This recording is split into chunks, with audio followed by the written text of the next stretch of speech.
You could have all of the secret tips and tricks. You could have all of the strategies to make you successful, and yet you still wouldn't be successful if you're missing this one thing.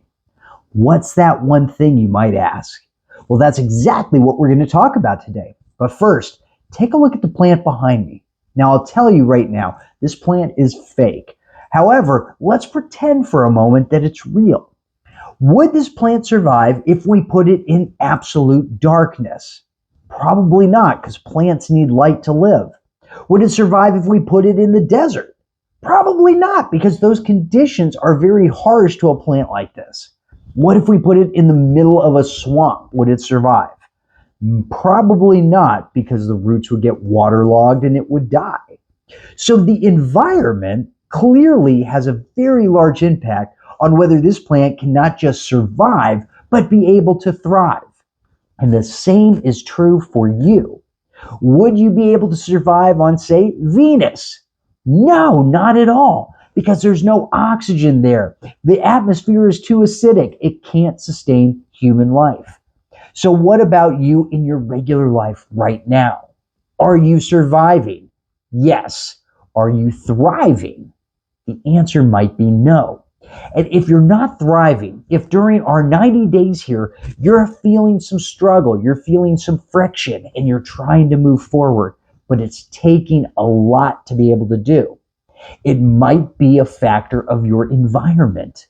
Where you find yourself, the things that you surround yourself with, have a huge impact on how quickly you can achieve success. Simply because all of these different variables play a role in what you take action on, what you get distracted by, and where you ultimately end up. So let's go over, I want to tell you 3 different types of environments. There are more, but these are 3 I want to talk to you about today, of the environments that you find yourself in. And so it can draw your attention to where you're doing well and where you might need to tweak things a little bit. So the first thing is your social environment, meaning friends, work colleagues, the people that you surround yourself with most. Because you're going to be the sum total of the 5 people that you hang out with most. So if you're hanging out with people that just waste time and get distracted, you're going to tend to do the same thing. If you're going to hang out with people that make excuses the majority of the time, you're going to tend to become an excuse maker. The same is true if you hang out with people that are overweight, that overeat, that procrastinate on everything. If you hang out with people that just are angry with life, you're going to notice yourself starting to be angry with life as well. Because it's the people that you surround yourself with the most. And you're going to start mirroring who those people are. So it gives you a thought that if you're having those difficulties, if you have some friends that every single time you talk to them, they just bring you down. They don't support the dreams that you have. They aren't going in the direction that you want to go. That's a signal that you might want to change the people that you hang around with. Now, the second environment you put yourself in is family. So the family is not as easy to be able to just walk away from as your friends might be, but realize the family environment also plays a huge role. These are the people that you're around a good chunk of the time and have a lot of beliefs around of what you can and can't do.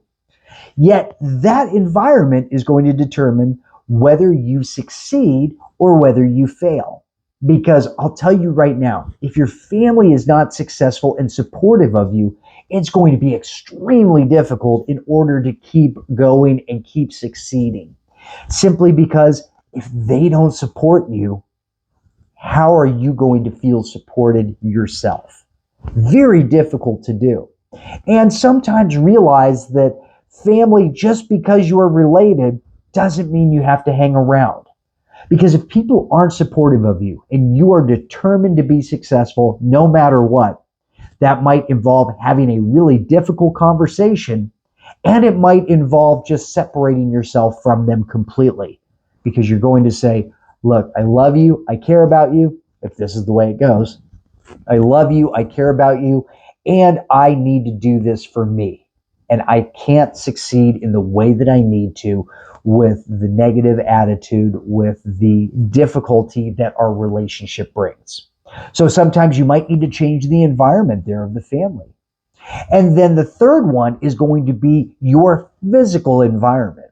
Where do you find yourself that you're trying to take action and then yet you're held back by different things?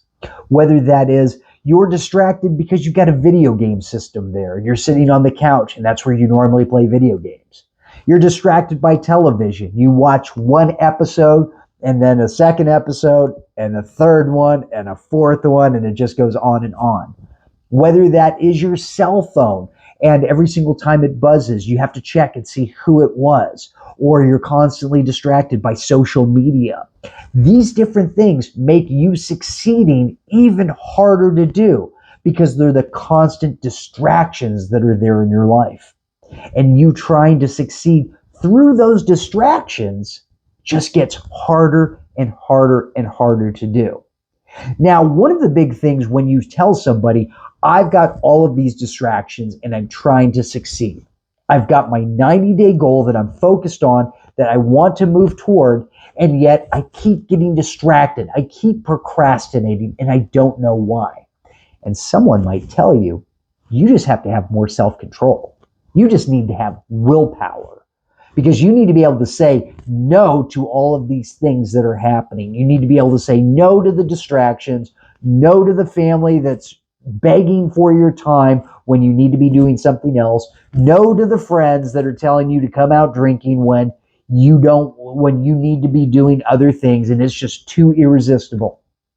You need to have that self-control. You need to have that willpower.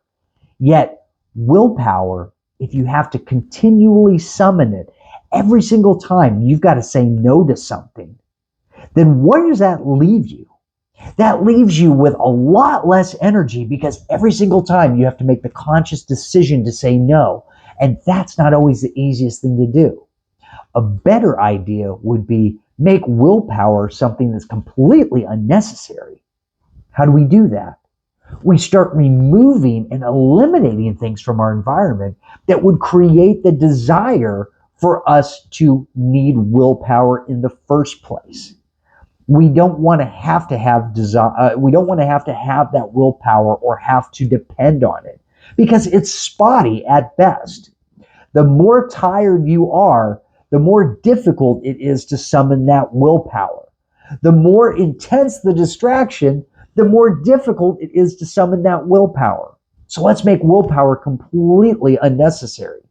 And we do that by eliminating the things from our environment. So if you know you're constantly distracted by your phone, put your phone in a different room when you're trying to get something done. If you know that you're constantly distracted by the internet, make sure that the internet is cut off at the time that you want to go to sleep or that you need to go to sleep. Because once you remove those things from your life, all of a sudden focus becomes a lot easier. Even with friends and family. If you have that person that's just dragging you down all the time, stop hanging out with them. If every single time they call you, you have an hour-long conversation and feel absolutely tired at the end, stop picking up the phone when you know you have something you've got to get done. Because the more that you have to rely on willpower, the less chance you have of being successful. Because while you might be able to willpower yourself through different situations here and there, it's not something that's sustainable that you can do or even expect yourself to do time and time and time again. Now, I've seen this play out firsthand with distractions in the form of personal development seminars. Now, when I went to these different personal development seminars, I've met a lot of really incredible people. And these people, I kept in contact with them after the seminar and wanted to see how they were doing and how they were implementing what they learned.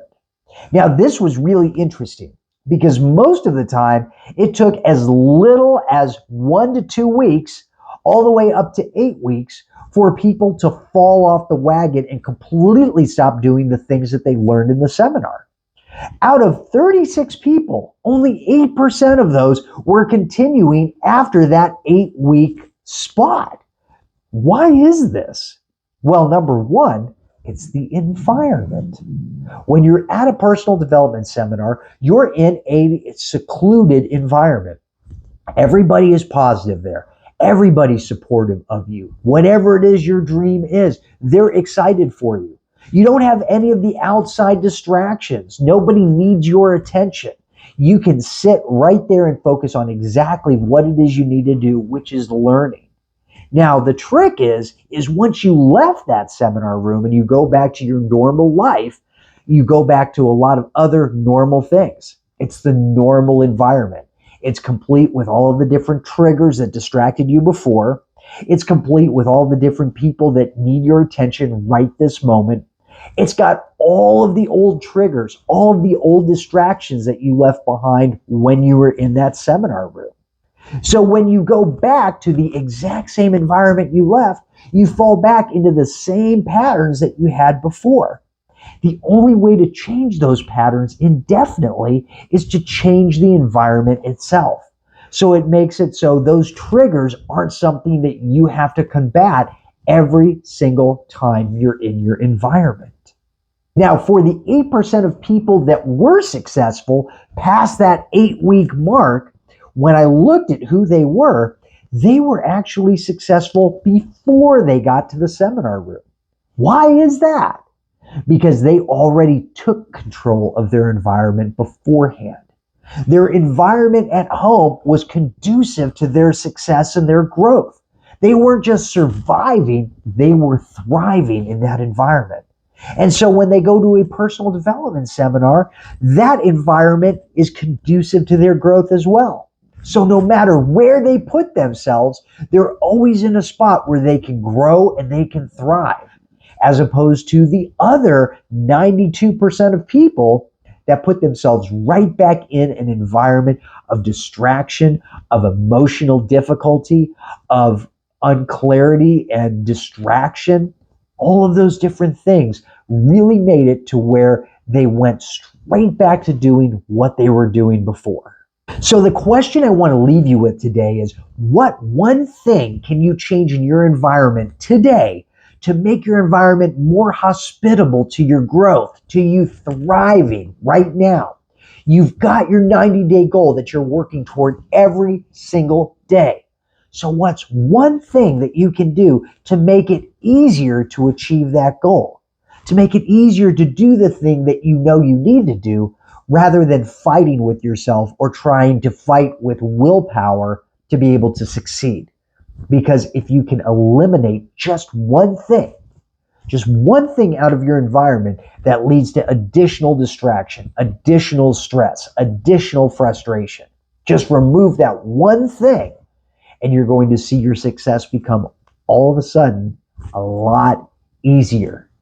So take a look today for that one thing that you can eliminate, and then continue moving step by step toward your 90-day goal. You're doing amazing so far, and you got to keep going every single day. And I'm going to be right here with you. I'm excited to have you on this journey with me because I'm here making these videos too, every single day without fail, because we've committed to 90 days, we've made the decision, and we're going to make it there. So I will see you in the next video tomorrow. And until then, take a look at the one thing that you can eliminate from your environment that's going to make your life easier and make your 90-day goal a lot more enjoyable to get to. And until then, take action now.